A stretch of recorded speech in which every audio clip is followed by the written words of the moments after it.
Things I wish I knew before I traveled to El Salvador? Let's get into it.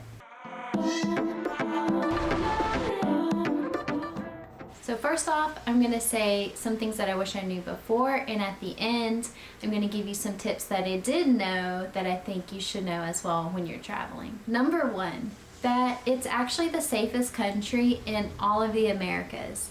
I thought before I went that it was just the safest country in Latin America, but you guys let me know in the comments of my vlog video that it's actually safest in the Americas, which I was really surprised by because if you know, big old truck. Because if you didn't know, El Salvador used to be the most dangerous country in the world.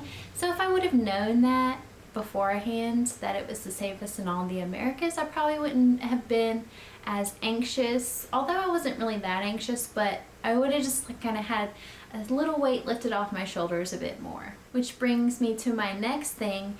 I knew at the time that it wouldn't be as easy to get around El Salvador, but I didn't realize just how difficult it is, especially if you don't rent a car. Now, the reason I didn't rent a car is because I heard if you travel in San Salvador, it's just not that easy to drive around in. And that's where we stayed in San Salvador, which is the capital and largest city. So I kind of booked the trip about a month in advance, so I didn't have a whole lot of time to research how to use the chicken buses, which if you didn't know, the chicken buses are buses around Latin America.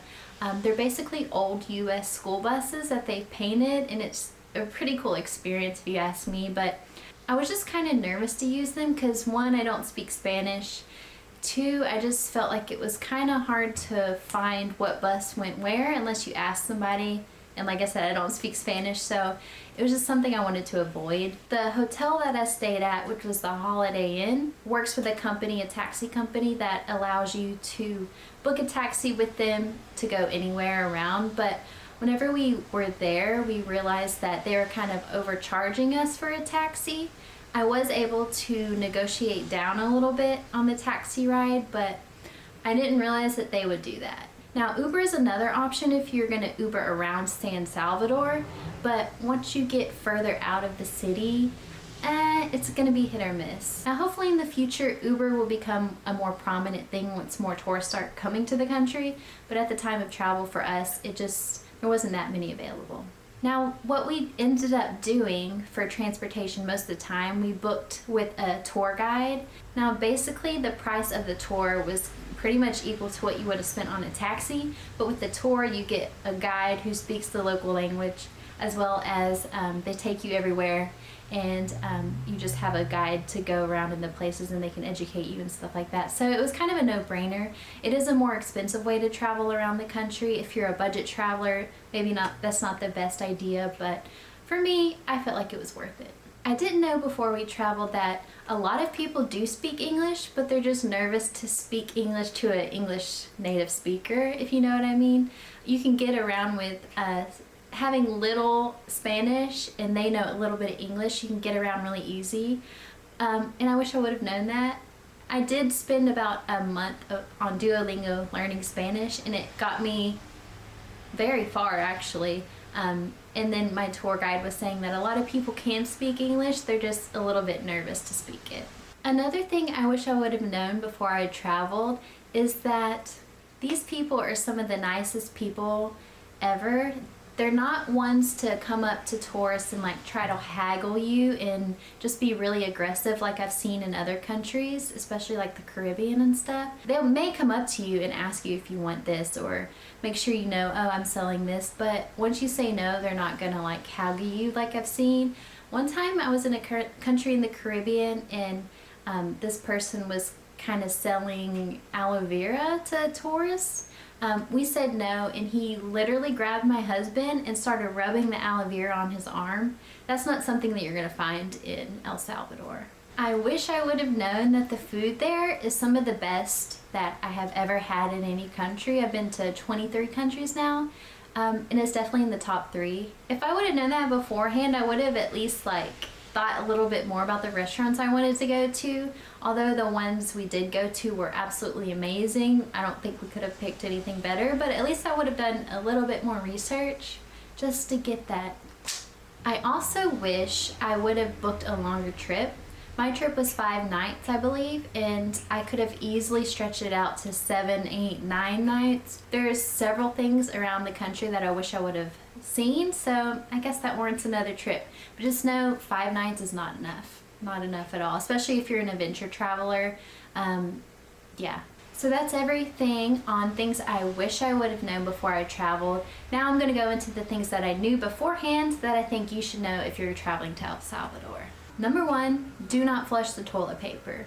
This is the case in Mexico and Latin American countries. The plumbing system is not advanced enough to have toilet paper to be flushed. Now some of those nicer hotels you may be able to, but in our case I just didn't want to have that risk and be charged if I messed up the plumbing system. So you wipe, throw it in the trash. The housekeeper will come every day to pick it up. Just be aware of that.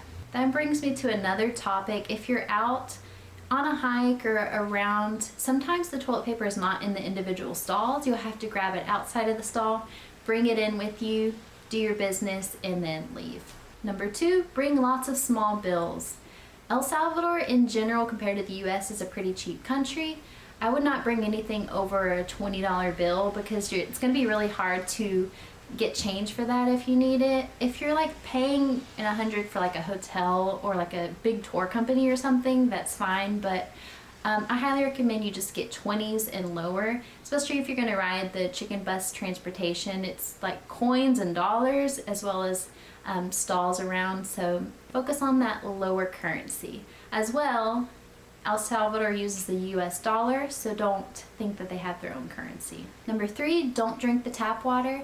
Always have a bottle of water with you if you're leaving your hotel. Even in the hotel, I wouldn't even really drink the tap water. We brought a life straw just in case we needed to use it, but we really didn't need to. There was always bottled water, or those water in the bags that you can buy. Now, pupusas are the national dish of El Salvador, and you don't eat it like a taco. You don't eat it with a fork. What you do, you tear off a piece, get the little coleslaw, I don't know what they call it, or dip it in the sauce, eat it with your hands. So tear off, eat it. If a local sees you eating that way, they're gonna be like, yes, you're doing it right. So that's everything I could think of for this video. Tourism is really ramping up in El Salvador. Ever since we traveled, I've seen a lot of creators go to El Salvador. So I think in the next like 5 years, El Salvador is gonna be booming with tourism, although I don't think the country itself is not quite there yet. There's still a lot of infrastructure that they need to do to be able to take that many tourists, which I don't know if that's even their plan to do, but just don't expect to go and it be like perfect for tourism, because it's absolutely not. It's a very beautiful country, very authentic. That's not a bad thing that I'm saying about El Salvador, because I absolutely loved my time there. Just don't go with a high head, if you know what I mean. So if you've ever been to El Salvador and you have other tips, or if you're local, leave a comment down below so others can respect the country and just know a little bit more about traveling whenever you go there.